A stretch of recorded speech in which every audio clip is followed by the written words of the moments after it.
Shalom à toutes et à tous, on est très contents, on se retrouve comme chaque mercredi soir avec le docteur Gross, Michael Gross et le Choug Beno Gross pour parler de la Haftara.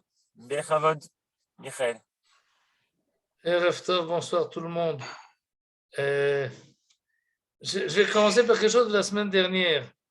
Je ne sais pas qui c'est, ceux qui sont là étaient aussi là la semaine dernière, mais d'ailleurs je vais faire monter ce qu'il y avait.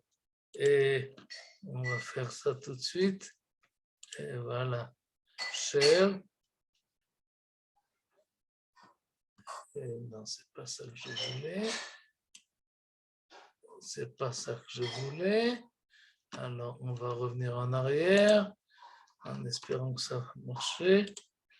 Et voilà. Avec ça. Très bien. Ézéchiel, non, c'est pas ça. Bon, peu importe, alors on va faire autrement. Je vais enlever ça. Et la semaine dernière, je sais comment faire. Un instant, je m'excuse. On va faire ça avec le project shoot et ce sera, voilà, comme ça va marcher. Voilà.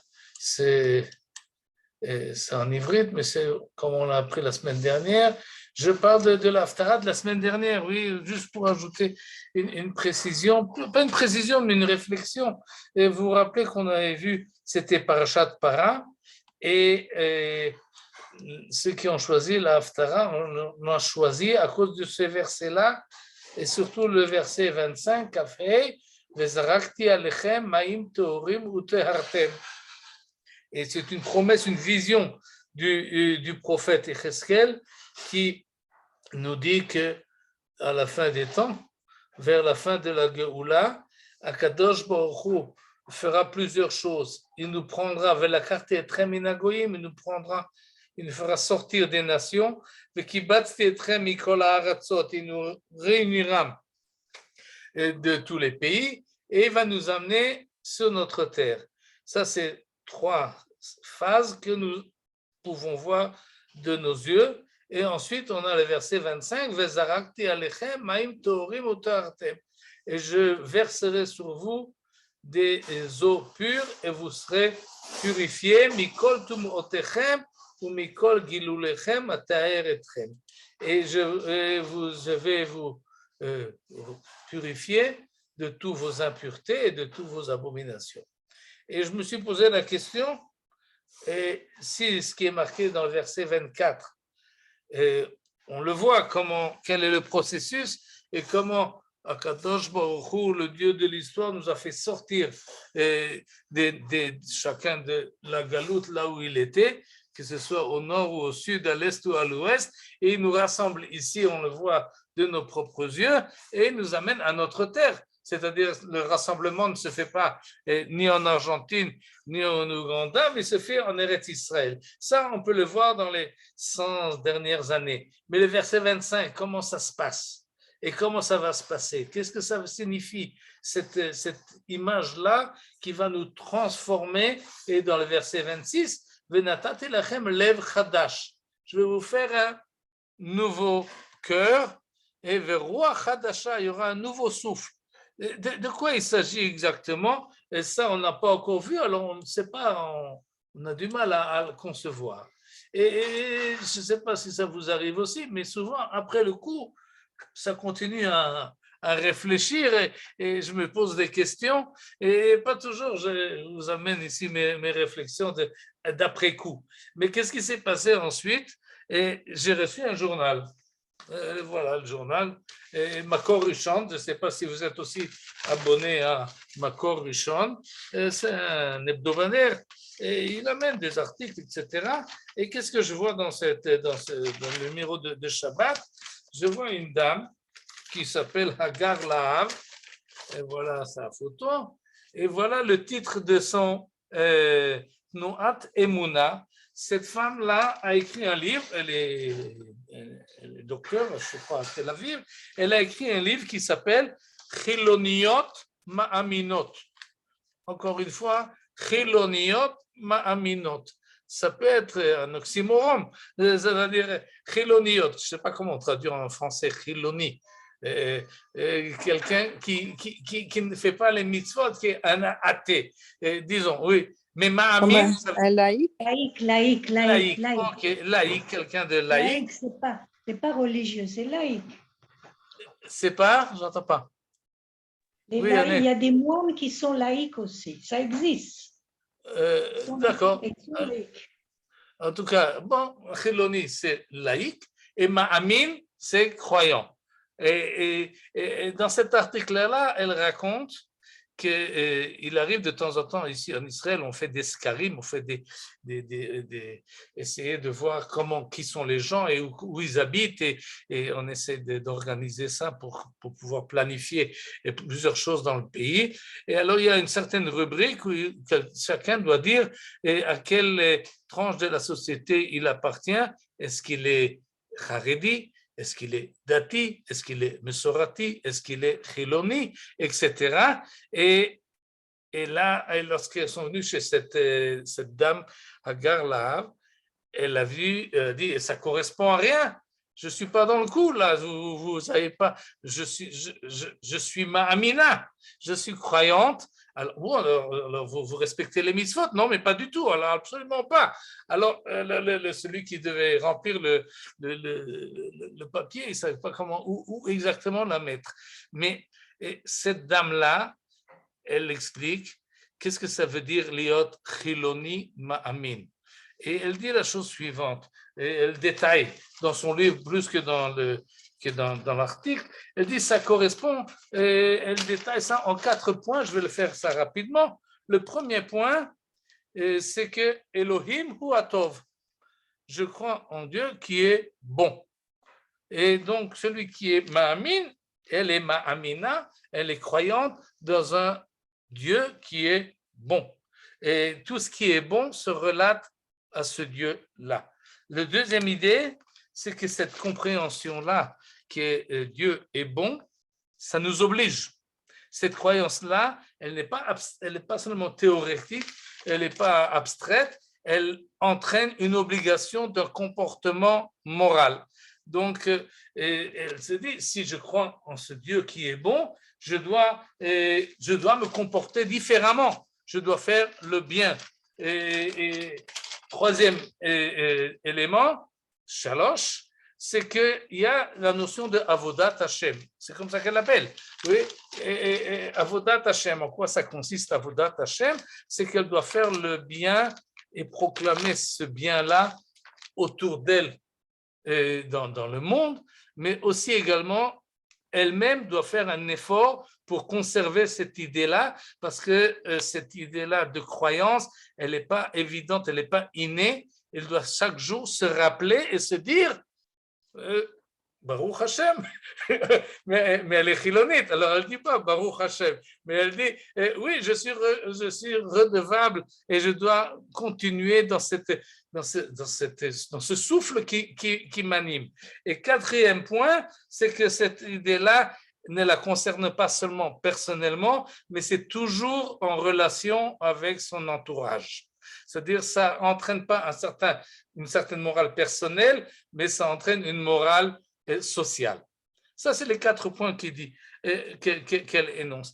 Alors, je me suis dit, voilà une dame qui se définit chilonite, parce qu'elle ne fait pas les mitzvot par tradition, mais elle est arrivée à la conclusion de par elle-même, de ce passage, sa réflexion à elle dit, c'est pas seulement une réflexion, il faut lire l'article, elle dit, c'est un sens. Il y en a qui ont ce sens-là inné en eux, qui les pousse à une certaine spiritualité, et elle définit cette spiritualité-là comme Dieu et Dieu bon, et avec les éléments que j'ai cités.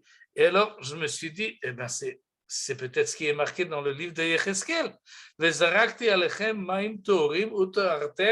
je vais vous faire un nouveau cœur,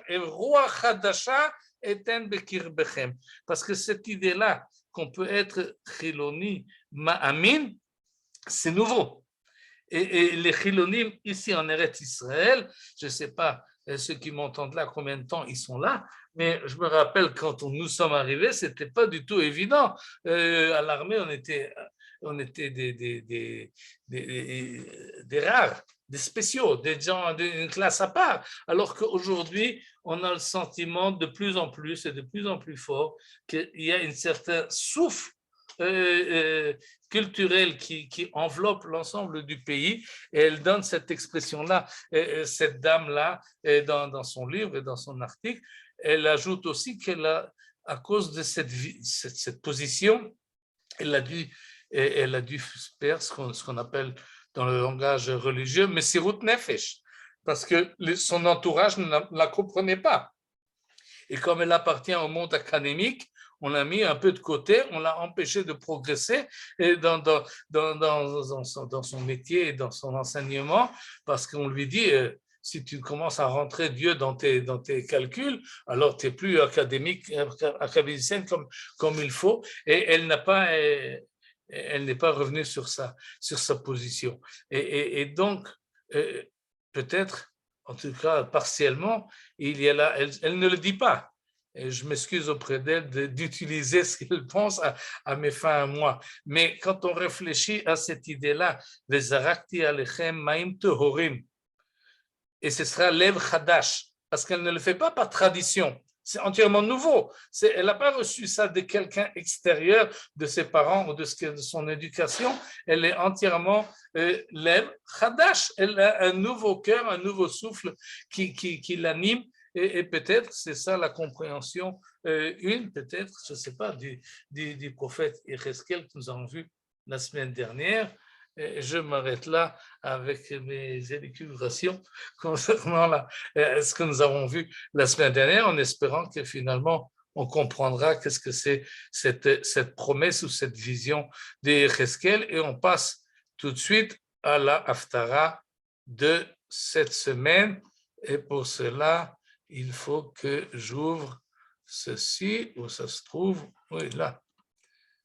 Cher, voilà, ça c'est le livre, ça c'est ce que nous allons lire dans la Torah, le Shemot, chapitre 12, parce qu'on ne lira pas seulement Parashat Tazria, mais on sort cette semaine 3 Sifrei Torah, un pour lire la paracha de la semaine, un deuxième pour lire le passage concernant Rosh Chodesh, puisque Shabbat c'est Rosh Chodesh Nissan, et troisième livre, c'est pour lire la paracha qu'on appelle Parashat HaChodesh, parce que ça commence par Chodesh Hazeh Lachem Rosh Chodashim Rishonu Lachem Lechodshei Hashana. Ce mois-ci est pour vous le commencement des mois. Ce mois-ci, c'est le mois où Dieu arrive à parler à Moshe et à Aaron, alors que 9 des 10 plaies ont déjà frappé les Égyptiens, et au-toto, dans quelques instants, va commencer la 10e.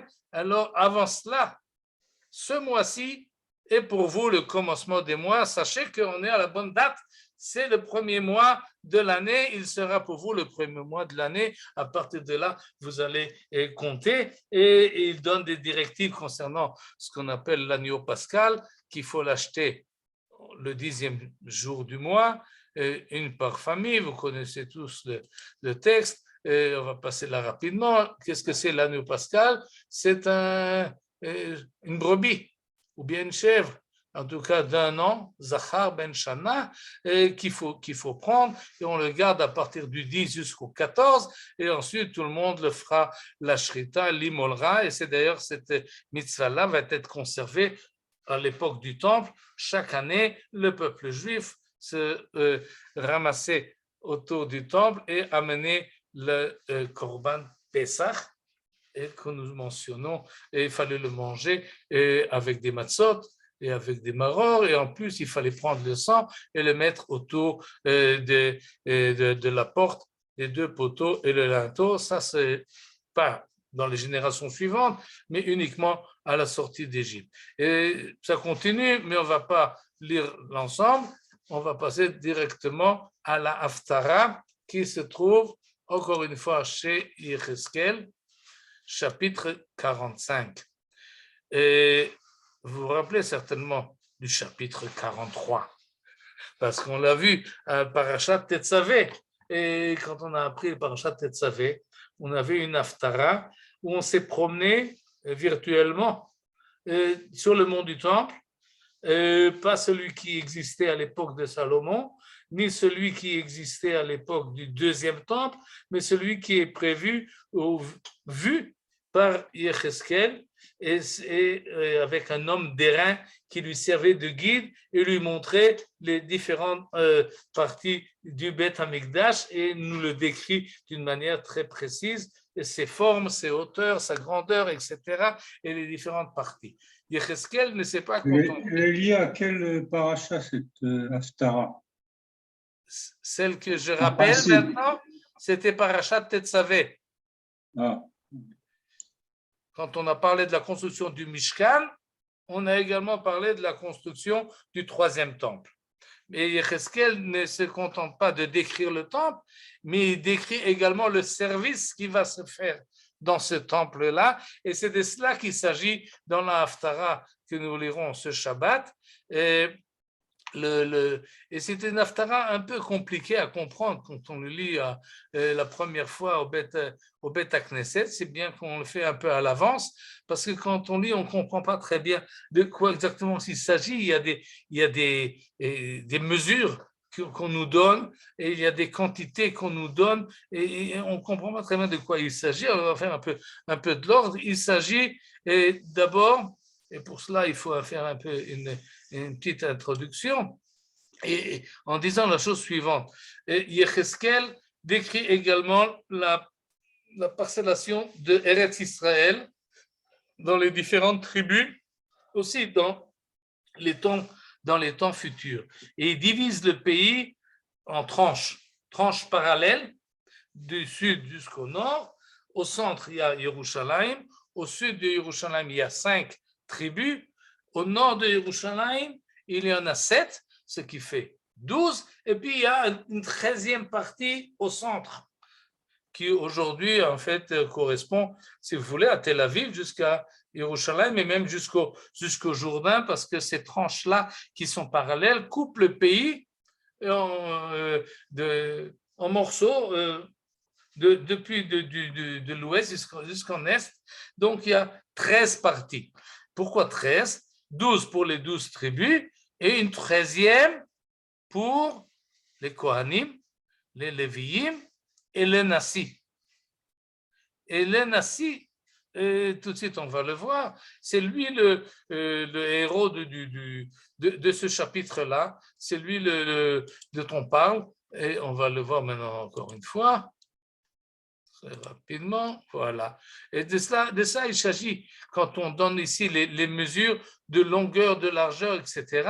Et on nous parle ici donc de la tranche qui est assez centrale, qui s'appelle Kodesh Mina Haaretz, et ça c'est donné aux Kohanim, aux Léviim, et ce sera également Vela Nassi, Mise ou Mise les Troumat à Kodesh Vela Achuzat Ta'ir. Quant au prince, comme ça nous dit ici la traduction, il s'établira d'un côté et de l'autre de la portion sainte et du domaine de la ville, du côté de l'ouest, etc. Et ici, des détails. Pour le Nassi, donc, il aura à sa disposition une partie d'Eretz Israël, qu'il sera son territoire. Je vois ici le verset 8. Ce sera son territoire, sa propriété en Israël, et mes princes n'exploiteront plus mon peuple, mais ils abandonneront le sol à la maison d'Israël par tribu. Autrement dit, étant donné que le prince aura son territoire à lui, il n'aura pas besoin de profiter des territoires des autres. Il a ce qu'il a besoin à sa disposition. Je lis encore le verset 9. Kohamar Hashem Elohim, ainsi parle le Seigneur. Ça suffit, c'en est trop de votre part, prince d'Israël. Écartez la violence et la conclusion, pratiquez la justice et l'équité, débarrassez mon peuple de vos exactions, dit le Seigneur. Autrement dit, on parle ici du Nassi, et la Haftara commence à partir du verset 9. Mais on parle déjà du Nassi dans les versets précédents. Et quand je dis qu'on commence avec le verset 9, il s'agit des Thémanites. Ceux qui ne sont pas Thémanites, ils commenceront un peu plus tard, comme on le verra. Mais les Thémanim commencent par ici. Qui c'est ce Nassi de qui on parle ici? De quoi il s'agit exactement quand on parle du Nasi?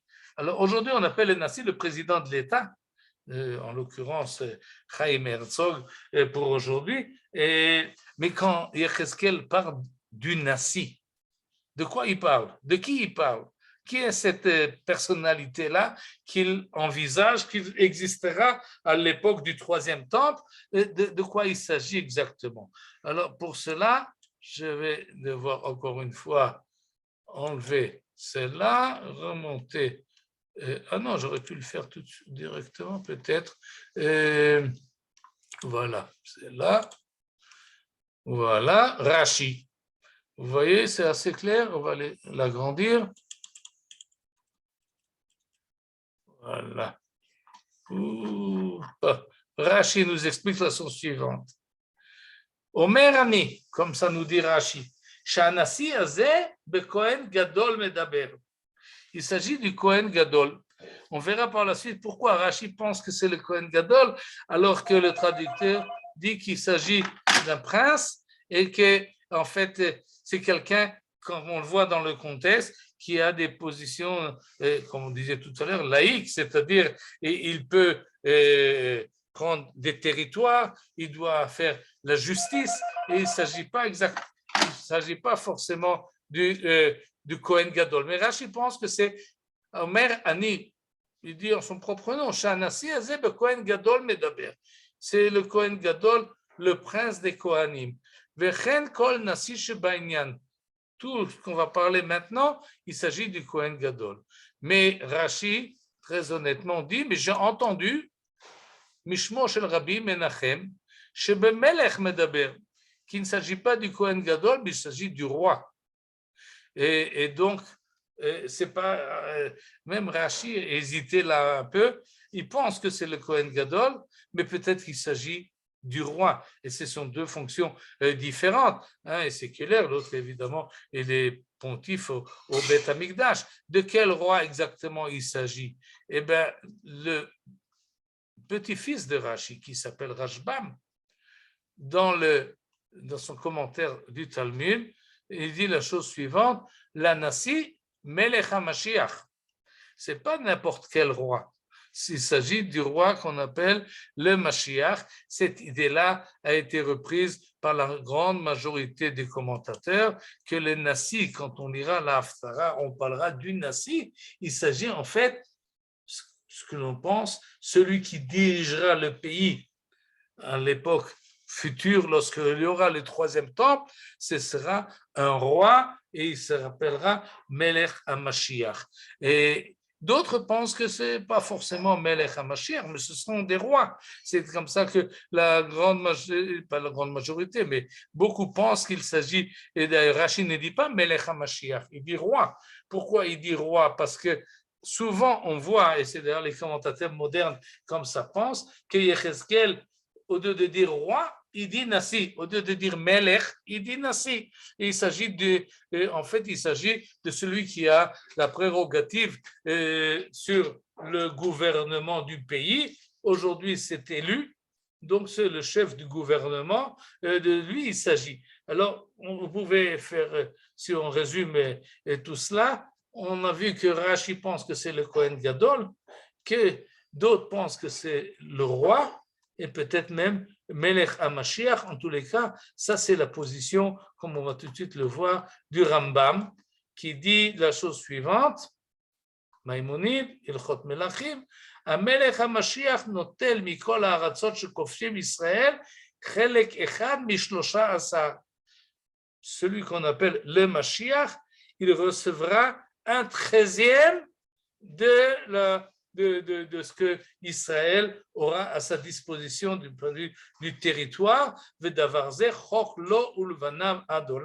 et ça restera ainsi pour lui et pour ses descendants par la suite. Sans doute que le Melech HaMashiach, il vivra peut-être longtemps, mais finalement, il ouvrira une dynastie. Et donc, cette répartition que Yecheskel nous propose de couper le pays en 13 et un 13e appartiendra au roi, au Nasi, c'est le Melech HaMashiach, comme ça pense Maïmonide.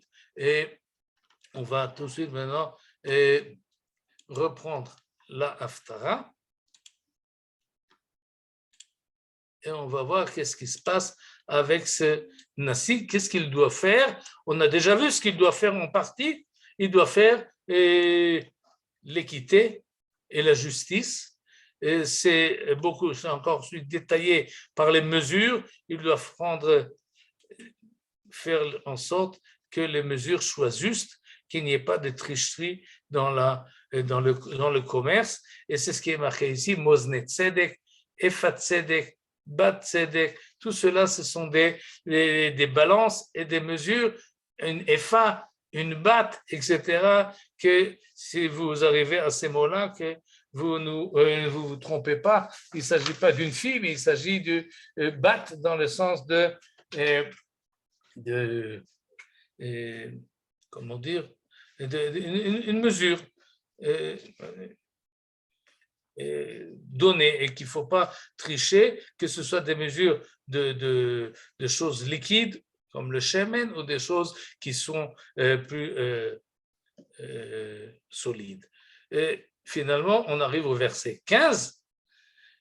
Et si vous êtes des Sfaradim, alors, non, plutôt des Ashkenazim, alors c'est à partir de là que ça va commencer, et au verset 16 en fait. Les Ashkenazim commencent là, les Sfaradim commencent au verset 18, on verra tout de suite, et dans tous les cas, et ça c'est important, ce Nassi-là, le prince, le Mashiach, le roi, le Kohen Gadol, je ne sais pas, qu'est-ce qu'il fera? Eh bien, il fera les holocaustes, les oblations, les libations, lors des fêtes, des néoménies, des shabbats. Il parle de Rosh Chodesh, des Chagim, Shabbatot, Bechol Moadé Bet Israël. C'est lui qui fait tous les sacrifices, les chaper be'ad Israël, pour amener la kapara à l'ensemble d'Israël. Peut-être à cause de cela, Rashi a dit à juste titre qu'il s'agit du Kohen Gadol, c'est lui qui amène les korbanot. Mais si on comprend ça différemment, c'est-à-dire comme l'ensemble des commentateurs qui pensent que ce Nassi-là, c'est le roi, c'est le Melech HaMashiach, on voit donc que le Melech HaMashiach, il a un rôle à jouer à amener tous les korbanot pour le peuple juif.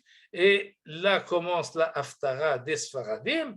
Kohamar Hashem Elokim, Barishon, Be'echad LaChodesh, c'est-à-dire au premier mois, le mois de Nissan. Le premier du mois, c'est Rosh Chodesh Nissan. Ce Shabbat, c'est Rosh Chodesh Nissan. C'est pour ça que nous lisons à Chodesh Hazeh Lachem Rosh Chodashim. C'est ce que nous avons vu il y a un instant dans le livre de l'Exode, chapitre 12. Et donc, c'est sans doute à cause de cette phrase-là qu'on amène tout ce chapitre de Yecheskel, chapitre 45, parce que c'est exactement la même date, Rosh Chodesh Nissan, il faut amener un korban. Quel est le korban? On l'a vu dans le livre de Shemot. Il s'agit d'une brebis ou d'une chèvre. Mais regardez ce qui est marqué là. Tikach par ben bakar tamim. Tu amèneras un jeune taureau. D'où est-ce que Yecheskel a sorti ce taureau? D'où ça vient? On a vu toute la Torah et on n'a pas de taureau spécial à amener au mois de Nissan. C'est bizarre. D'où est-ce qu'il a sorti cette idée-là et qu'il faut amener un taureau? Au verset 19, on nous dit que ce taureau-là, il le prend, par le Nassi, le Kohen qui fait de sacrifice. Et donc, on peut comprendre maintenant qu'il y a deux personnages. Il y a le Nassi et il y a le Kohen. Et le Kohen prend, et qu'est-ce qu'il fait avec le sang?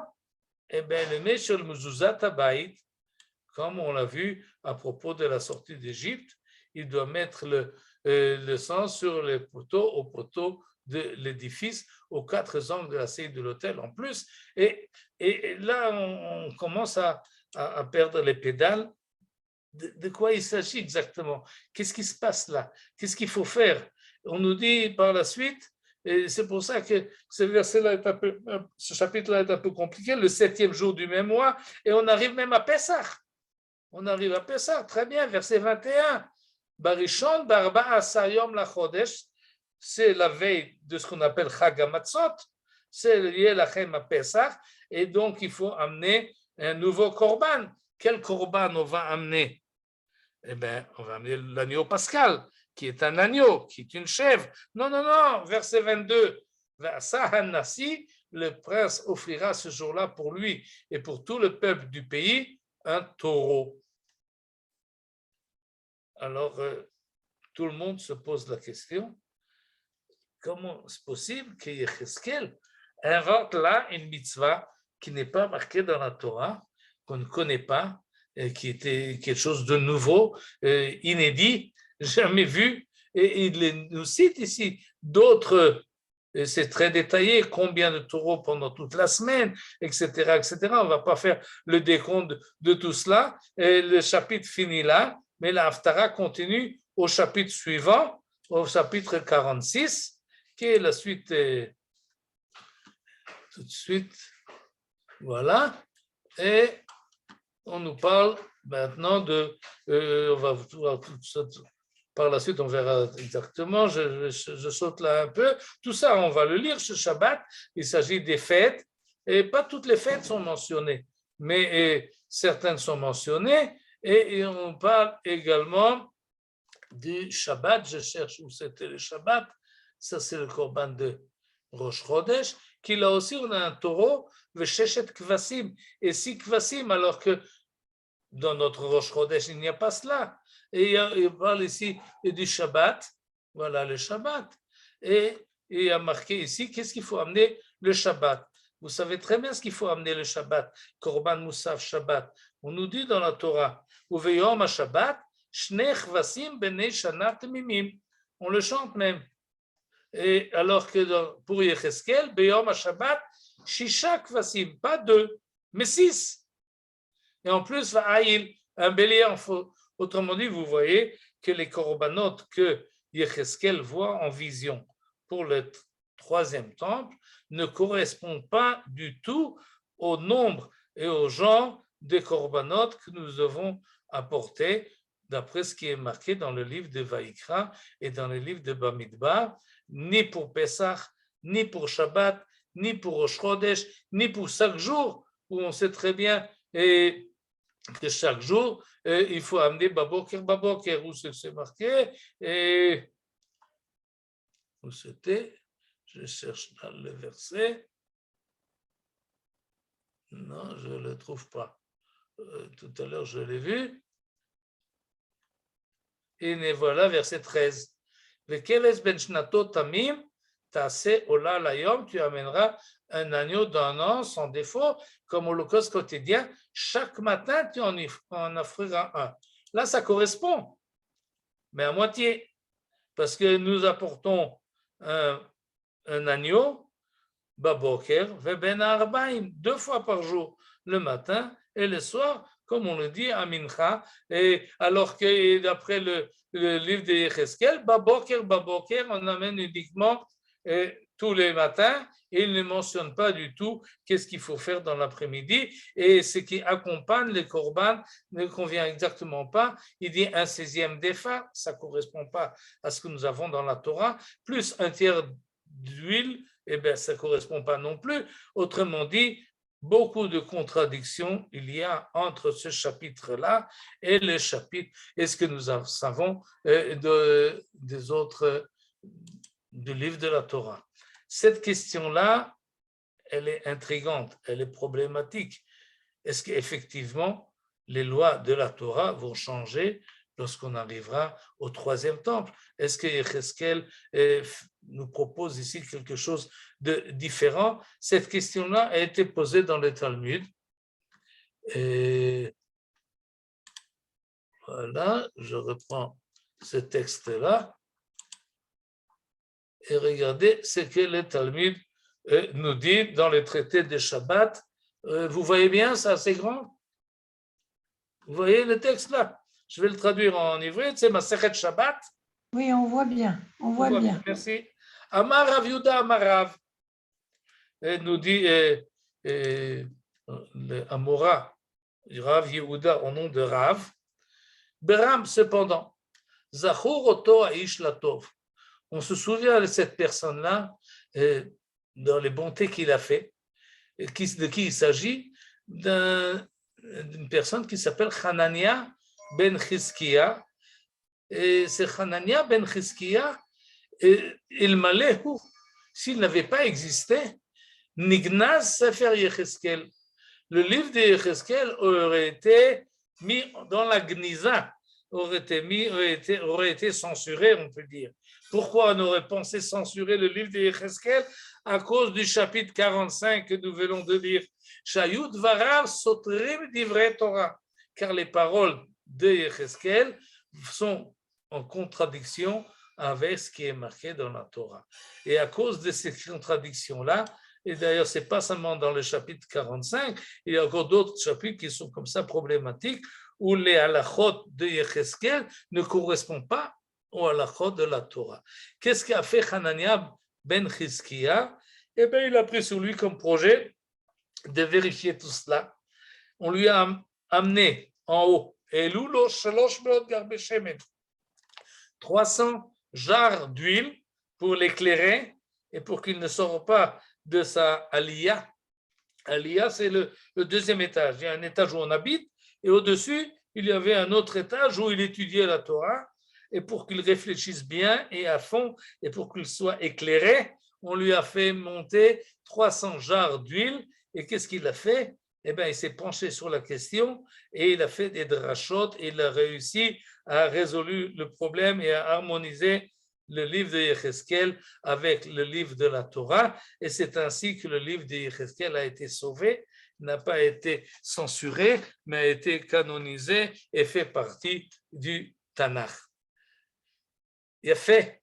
On remercie beaucoup Hanania ben Chizkiya, mais quels sont les drachot qu'il a dit? On ne sait pas. Le Talmud ne nous dit pas. Le Talmud ne nous donne pas. Et on reste donc sur la question, on ne sait pas les réponses. Il y a des contradictions, mais on n'arrive pas à les résoudre, mais on sait qu'il y a une raison. Il y a une raison, il y a une réponse. Il y a une réponse, mais on ne la connaît pas. Et donc, finalement, d'après le Talmud, d'après Rav, d'après Hanania ben Chizkiya, le livre de Yecheskel ne contradit pas le livre de la Torah. Et cette idée-là a été conservée. Et regardez ce que lit dans un autre traité, livre de Menachot, Amar Rabbi Yochanan, Parasha Zo, Eliyahu Atid le Dorsha. Si vous vous posez la question, quelle est la solution? Eh bien, attendez, Eliyahu Hanavi, finalement, lorsqu'il reviendra avec le Mashiach dont on vient de parler, eh bien, il nous donnera les drachot, il nous donnera les réponses. On peut être calme, finalement, on trouvera la réponse, on saura la réponse. Mais Rav Ashi, qui est un des Amoraïm importants en Babylonie, il nous donne déjà une partie de la réponse. Et il nous dit, il n'a pas attendu le Eliyahu Hanavi, mais il nous dit Milouim ikrevu bime Ezra. Et là, il y a une réponse. Quelle est la réponse? La réponse est qu'en fait, les korbanot dont il s'agit dans le chapitre 45 du livre de Yecheskel ne sont pas le parallèle des korbanot qu'on doit amener à Pesach et à Rosh Chodesh et à Shabbat et tous les jours. Non, il s'agit d'autre chose.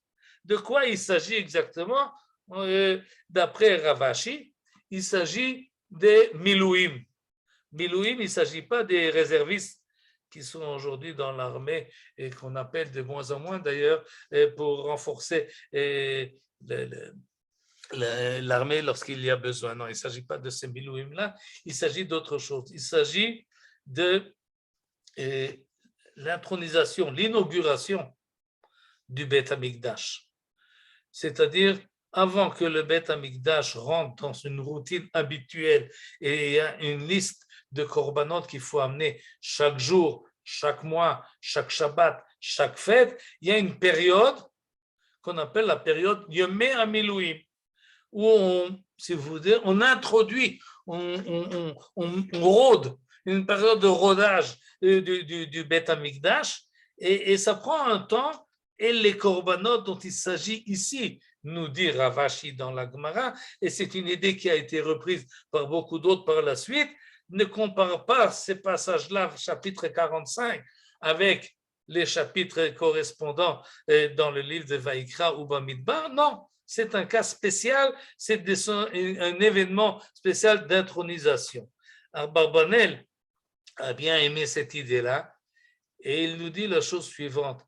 Lorsque Moshe Rabbeinu a introduit, a inauguré le Mishkan, il y avait 7 jours de Milouim et un 8e qui était en fait la grande cérémonie. Donc, plus ou moins une semaine. Lorsque Shlomo Amelech a fait le premier temple, il a fait le double. 15 jours de Milouim. Et d'ailleurs, déjà pour le Mishkan, si on fait 7 jours et un 8e, il y a aussi un Shabbat.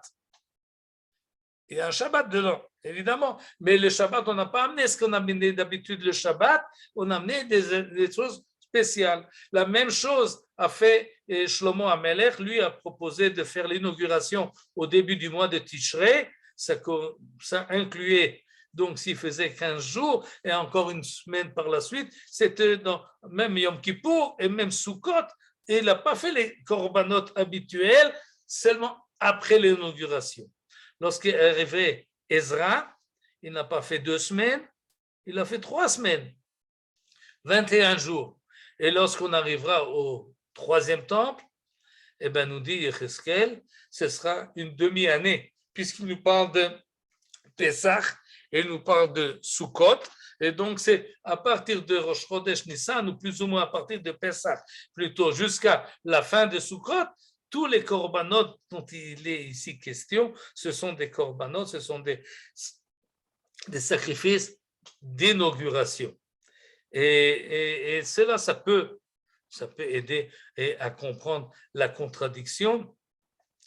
Il semble que les autres avis du Talmud n'étaient pas d'accord avec cela. Et d'ailleurs, c'est assez compliqué parce que pourquoi ces corbanotes-là, justement, qu'est-ce que ça signifie et pourquoi il y a beaucoup d'autres questions, mais en tous les cas, il y en a qui pensent un peu différemment, comme le Radak. Et le Radak nous dit la chose suivante, on peut s'imaginer, et d'ailleurs Rashi non plus n'est pas allé dans son Rashi de côté pour l'instant, prenons le Radak. Radak Rabbi David Kimchi, un des plus importants même des commentaires du Tanakh, qui nous dit la chose suivante. Et à l'époque du 3e temple, on amènera certainement ce qui est marqué dans la Torah de Moshe. Mais en plus, le Nassi en question, le roi, le Kohen Gadol pour Rashi, mais pour les autres, c'est le roi. Le roi peut se permettre d'amener en plus, et il amènera en plus de lui-même. Tout de suite, on va voir d'où il prend tellement de sacrifices à amener. Mais de lui-même, il amènera chaque jour, en plus des corbanotes qui sont marqués dans la Torah, c'est un surplus de kedusha que nous avons d'après les Radak, et c'est pas la norme. La norme est marquée dans la Torah. Ce que fait le Nassi, c'est au-delà de la norme. C'est quelque chose qu'il amène en plus. Et cette idée-là, à mon avis, elle est importante. Il faut, j'essaie de la revoir dans le texte de Yecheskel. Voilà. Oui, tous ces corbanotes-là que nous avons vus, et ce sont des corbanotes que le Nassi amènera, mais nous dit le verset chapitre 45, et on va le reprendre, il faut aller un peu en arrière, et voilà, 45. Voilà. Tout ce qui amènera le Nassi, il ne l'amènera pas en son propre nom. Tout ce qu'il amène, il l'amène, et c'est une idée qui a été reprise essentiellement par le Rav Goren. Le Rav Shlomo Goren a écrit un article en l'honneur du président Yitzhak Ben Tzvi. qui était Nassi, le deuxième Nassi de Medinat Israël. Et à partir du chapitre ici, du chapitre 45, le Rav Shlomo Goren, qui était le grand rabbin de Tzahal, a pensé qu'il serait bon d'expliquer au président quelle est sa fonction et quelle est son importance. Et il amène donc ce chapitre-là pour nous dire que lorsque le Nassi reçoit un 13e de la terre d'Israël, et lorsqu'on lui dit qu'il pourra prendre des choses, il reçoit Troumat HaKodesh, il recevra une révélation du peuple. Mais il fera attention qu'il ne prendra pas trop, qu'il doit prendre exactement ce qu'il faut. Zot Trouma, voici la part que vous prévalerez. Et tout ça est très défini. Pourquoi? Parce que tout le peuple du pays sera astreint à cette redevance pour le prince d'Israël. Kol Ham Haaretz. Et c'est par cela que l'on commence la Haftara chez les Ashkenazim. Pourquoi ce verset-là est important? Parce que ça vient nous dire que ce qu'amène le Nassi, c'est pas en son propre nom.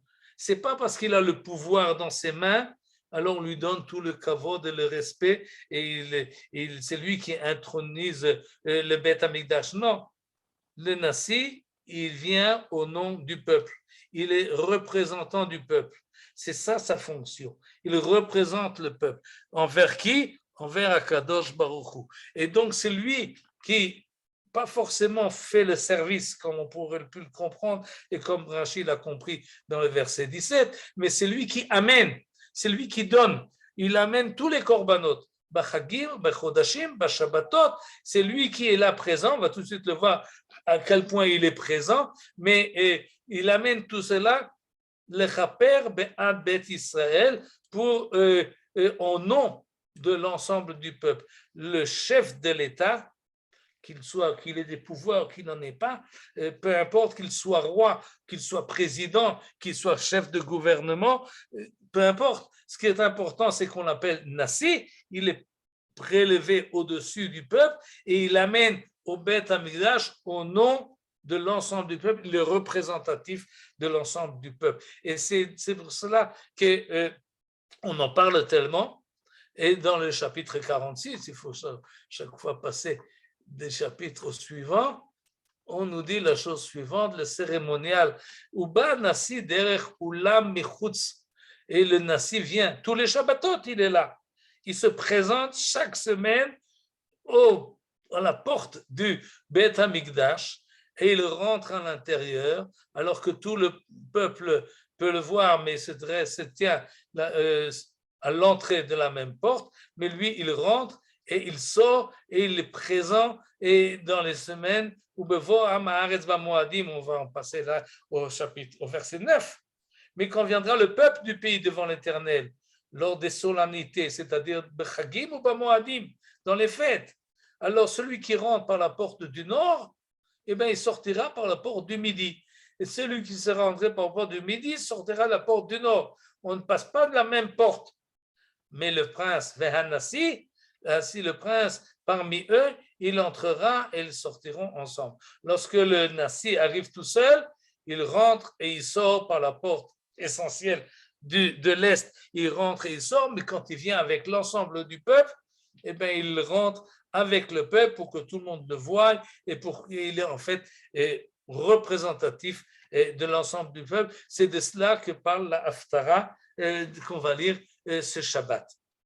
Et je pourrais encore ajouter, mais étant donné que je vois la montre et qui avance, et j'aimerais conclure pourquoi c'est important et pourquoi quand on lit la Haftara par rapport à la Parashat HaChodesh, où on en est entre ces deux. Ce n'est pas exactement la même chose, mais il y a quand même un corollaire dans plusieurs choses. La première chose, c'est l'importance du mois de Nissan et l'importance de la fête de Pessah, puisque toute cette cérémonie, qu'elle soit une cérémonie d'introduction ou un surplus, comme nous a expliqué le Radak, commence à partir de Pessah.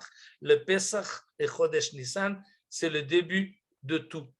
Et on peut faire cette comparaison-là entre le Nassi qui est ici et dans le livre d'Yézéchiel, et Moshe Rabbeinu dont on parle à la sortie d'Égypte, en fait, cette Haftara-là, elle est pour ceux qui sont, écoutent au Beth Knesset, à la synagogue, et la Haftara et la Paracha, eh bien, ils ont le début et la fin, si vous voulez. Le début de l'histoire à la sortie d'Égypte, quand on devait faire l'agneau pascal la première fois, et le prophète nous envoie, nous fait voir la fin des temps avec le même Nassi, peut-être comme Moshe Rabbeinu, qui a des droits supérieurs par rapport à l'ensemble de la nation et qui est représentatif de la nation et qui nous amène au troisième temple. Et donc, on est un peu tout le monde entre la sortie d'Égypte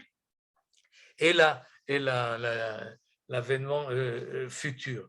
Et tout cela se passe essentiellement au mois de Nissan. Ça commence par le mois de Nissan et ça projette sur l'ensemble de l'année. Mais l'importance du mois de Nissan, et par cela on va conclure, c'est que finalement, et c'est une idée du Maharal, mais qui est bien représentée dans ce passage-là de Yézéchiel, c'est que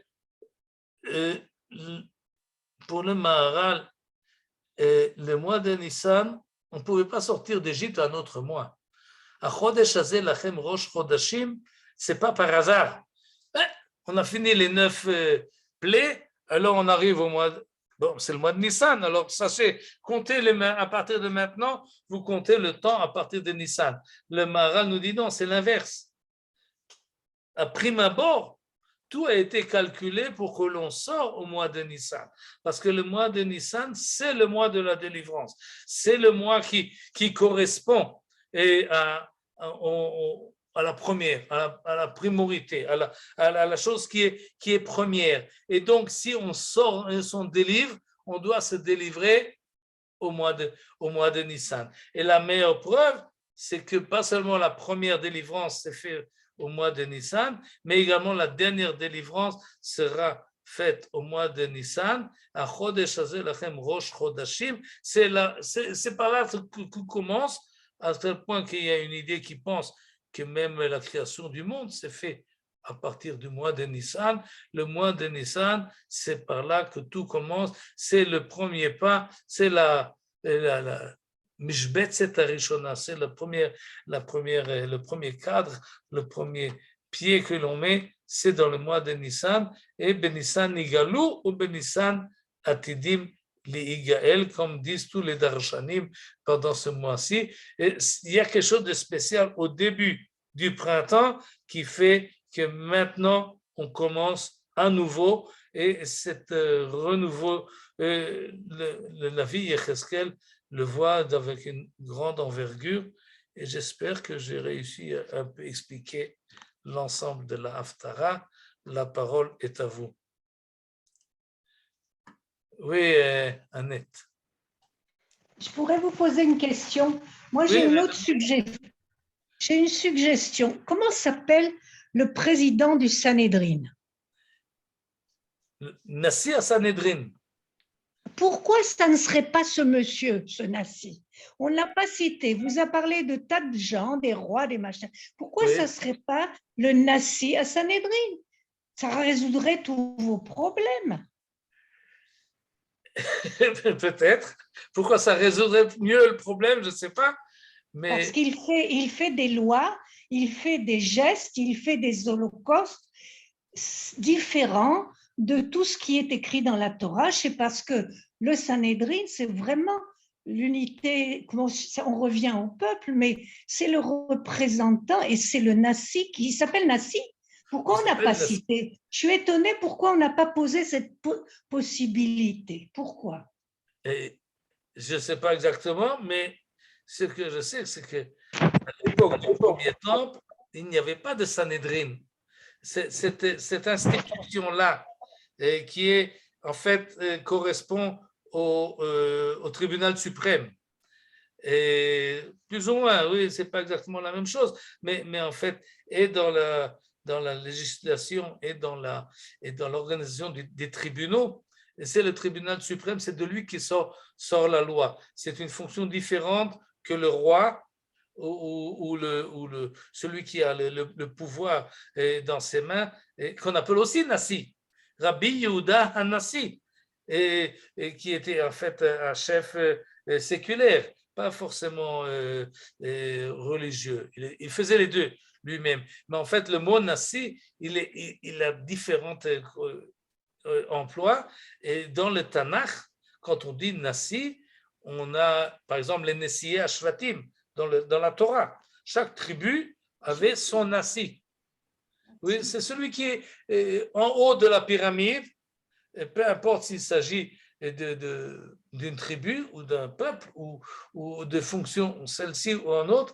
Nassi, ça veut dire élevé. Il est au-dessus de tous les autres. Quand est-ce qu'a été établi? Quand a été établi le Sanhédrin? Quand est-ce que le Sanhédrin a été créé comme institution? Quand? Sans doute vers la fin du Second Temple.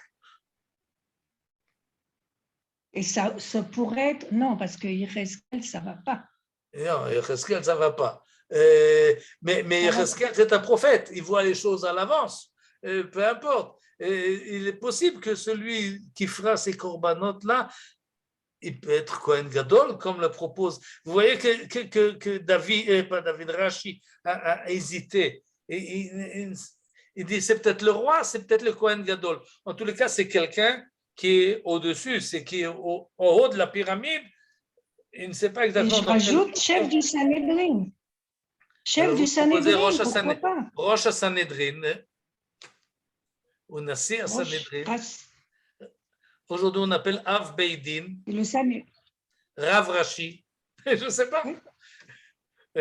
Mais quelqu'un représentatif de l'ensemble du peuple, ça peut être, comme l'a pensé Shlomo Goren, le Nassi, c'est-à-dire le chef de l'État, représentatif de l'État, qui doit être conscient de ça, qu'il représente l'ensemble du peuple, c'est ça l'essentiel.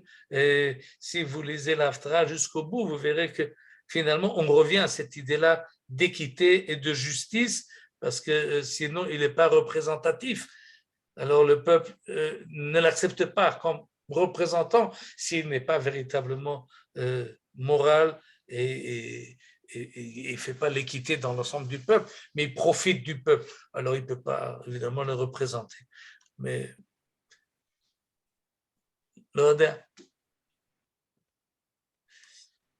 quelqu'un d'autre veut faire une remarque?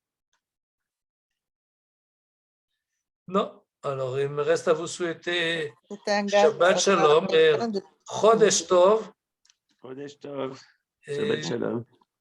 Nitraot בשבוע הבא. Shabbat Shalom. Shabbat Shalom מבורך.